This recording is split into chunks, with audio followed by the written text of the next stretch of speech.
5 डिसेंबर 2025 संपूर्ण महाराष्ट्रभर शिक्षक आक्रोश मोर्चा काढतायत।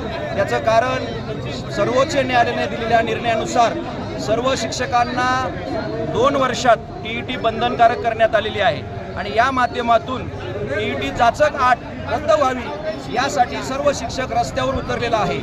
25 वर्षापासून ज्ञानदानाचं पवित्र काम करत असणारा शिक्षक आत्तापर्यंत पात्र होता।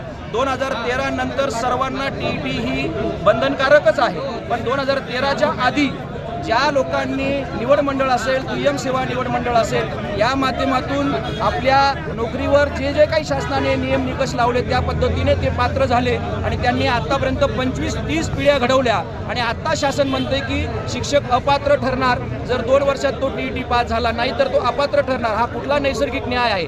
पूर्वलक्षी प्रभावाने हे सर्व चालू आहे। हे रद्द व्हावं यासाठी संपूर्ण शिक्षक संघटना रस्त्यावर उतरल्यात, संपूर्ण शिक्षक रस्त्यावर उतरलेला आहे आणि यापुढे जर ही जाचक आट रद्द करण्यात आली नाही तर यापुढे तीव्र आंदोलन छेडलं जाईल अशी सर्वसामान्य शिक्षकांची भावना आहे। आज खऱ्या अर्थानं या पुरोगामी महाराष्ट्राला लाजिरवाणी अशी गोष्ट आहे की महाराष्ट्रातला तमाम शिक्षक आज रस्त्यावर उतरलाय। अचानकपणे या ठिकाणी शासनाने म्हणजे कोर्टाच्या माध्यमातून शिक्षकांना 2 वर्षांमध्ये आपली पात्रता सिद्ध करायला सांगितलेली आहे। अरे जे शिक्षक वर्षानुवर्ष पात्रता सिद्ध करून या क्षेत्रात आलेले आहेत त्यांना आता पुन्हा पात्रता सिद्ध करायला लावणं हे नैसर्गिक न्यायाच्या विरोधात आहे। एवढंच नव्हे तर 15 मार्च 2024चा शासन निर्णय आहे, या शासन निर्णयामुळं राज्यामध्ये जवळपास 18,000 शिक्षक अतिरिक्त होत आहे।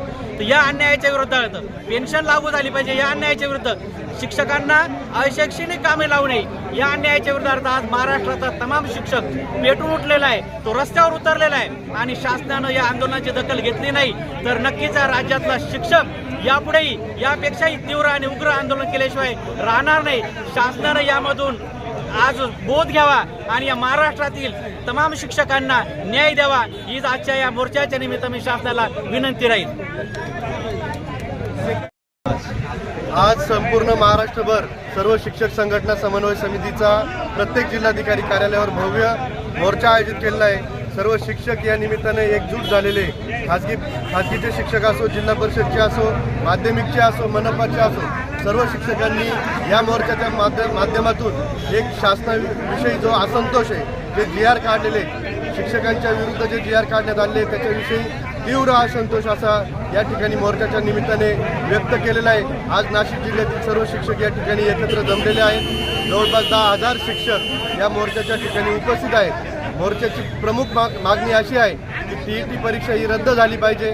कुठल्याही दुसऱ्या विभागाला अशा जाचक अटी न लावता फक्त शिक्षण विभागातील शिक्षकांनाच अशी टीईटीची जाचक अट का लावण्यात आली आहे हा मोठा प्रश्न शिक्षकांना पडलेला आहे। त्यानंतर संच मान्यतेसारखा महत्त्वाचा विषय की ज्या ठिकाणी पूर्वीच्या शासन निर्णयानुसार शिक्षक उपलब्ध व्हायचे, मात्र आता कुठल्याही प्रकारचे शिक्षक भविष्यात मिळतील की नाही असा संभ्रम निर्माण झालेला आहे। कारण 2 शिक्षकांना 75 विद्यार्थी सांभाळायचे, 3रा शिक्षक मिळवायचा असेल, 4था शिक्षक मिळवायचा असेल तर विद्यार्थ्यांमागे 16 विद्यार्थी वाढवावे लागणार आहे। अशा जाचक अटी शासनाने यातून काढून टाकाव्यात। मोर्चामध्ये ज्या प्रमुख मागण्या आहेत त्या शासनाने त्वरित मंजूर कराव्यात।